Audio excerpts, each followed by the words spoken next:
This week, we've heard from 3 candidates seeking the Democratic Party nomination for U.S. Senate here in Alabama. Yeah, so Will Boyd, Brendan Dean, and Lanny Jackson are all vying for your vote. Now tonight, Ian Wrights heard Jackson lay out his priorities as he hopes to replace retiring Senator Richard Shelby.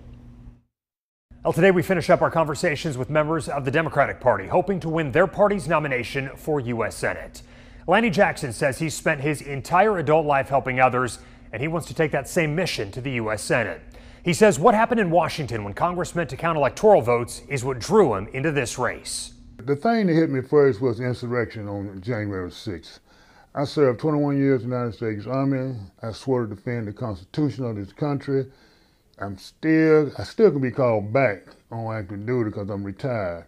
And that just put a gall in my throat, that insurrection, and people's getting away with it. Lanny Jackson says if he heads to Washington, he wants to make sure Alabamians are taken care of. And one area of focus for him is the economy. Raise the minimum wage. If you haven't worked minimum wage, you're not even going paycheck to paycheck. So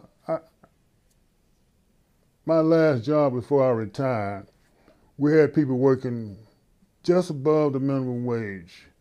And we come in at 4 in the morning, they get off at 12:30, they go to a second job by 2, and a third job by 5, just to stay caught up because the minimum wage is just too low. Another issue Mr. Jackson tells me he wants to focus on is term limits. He says senators should serve only 2 6-year terms, and those in the House of Representatives should serve 6 2-year terms. He says his age and what he's learned over those years sets him apart. I know this country. I travel across this country. It's really not as divided as people say they are. Only the politicians and the people who want to stay in power keeps us, you can say, fighting amongst each other. We talked about a number of issues facing lawmakers, including the confirmation hearings for Judge Jackson to the Supreme Court. He, like the other 2 Democrats running for the nomination, said he would have voted yes for her confirmation.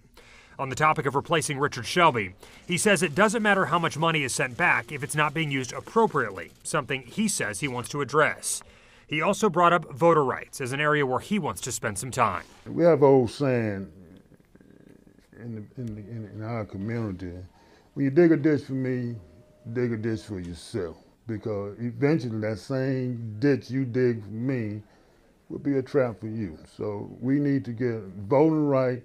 The 15th Amendment says the states in the United States shall make no law, not even a bridge. And a bridge means coming up with laws to weaken the right to vote. And a lot of these states are coming up with laws to weaken the right to vote, which is totally unconstitutional.